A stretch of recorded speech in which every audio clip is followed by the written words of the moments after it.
everyone. Today we're going to read chapter 6 of The Magic Treehouse, Midnight on the Moon. While I'm reading, I want you to think about your chapter summary. Remember, a summary is the most important part. It's the part that we need to glue in our brain and remember before we start reading tomorrow. I'm thinking back to last week, and I'm remembering that where we left off, Jack and Annie were on the moon, driving around in the moon buggy, and they just saw somebody all far away from them in a spacesuit. Let's find out what happened. Chapter 6, High Jump. Who is that? Said Jack. I don't know, said Annie, but we'll find out soon.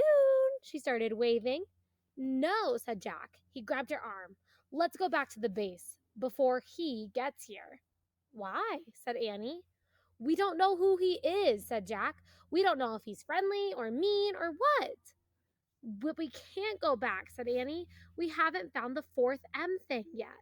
We won't be able to go home. It doesn't matter.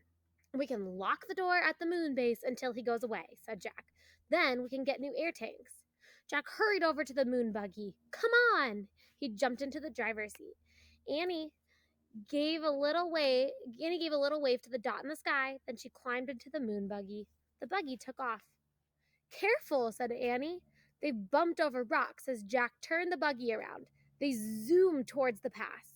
Jack steered around the craters and the rocks. More than once, the buggy nearly tipped over. Whoa, slow down, said Annie. They were almost at the mountain pass. Suddenly, a cloud of dust flew up in front of them, and the ground trembled.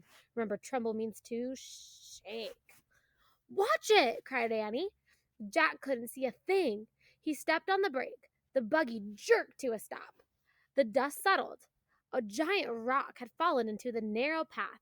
It was stuck between two walls of rock. They were trapped. Jack quickly found a picture of a giant rock in the moon book. He read aloud, Rocks of all sizes crash into the moon from outer space. These rocks are called meteorites. We're lucky that the meteorite didn't land on us, said Jack. Yeah, I guess it's too big to be the M thing, said Annie. She climbed out of the moon buggy and was standing by the meteorite. It was more than twice as tall as she was. Jack looked at the black sky. The flying thing was nowhere in sight. Yet. We'll have to jump over it, said Annie. Jump? I don't think so, said Jack. It's too high. I'm going to try anyway, said Annie. Wait, let's think first. But Annie was already backing up.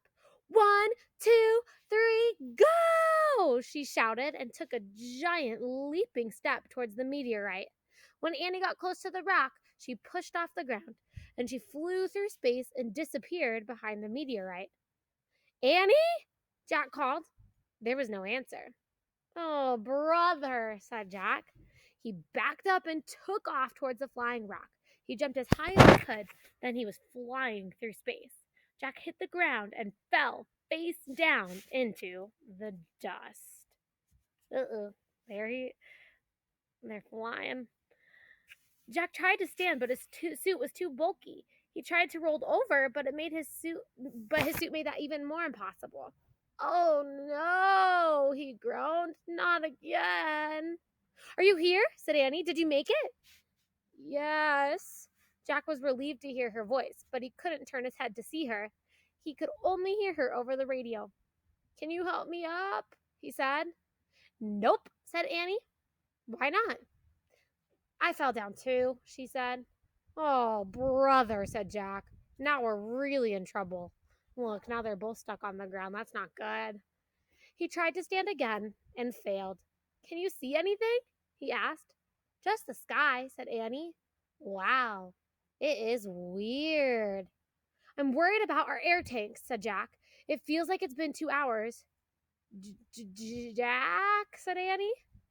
And what about that moon man, said Jack. Where did he go to? Jack, whispered Annie. What? He's here. The moon man is here. What? He's standing above me. Oh boy. All right, now it's your job to write your summary. I want you to think, what did Jack and Annie do in this chapter? They had to make a big jump over that space rock. It's called a meteorite. Can you say meteorite? And then at the end of the chapter, I want you to think about who they see. There's someone standing right above Annie that I think might be an important person for us to remember.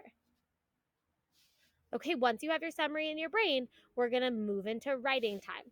We'll show you what we expect from you during writing time today.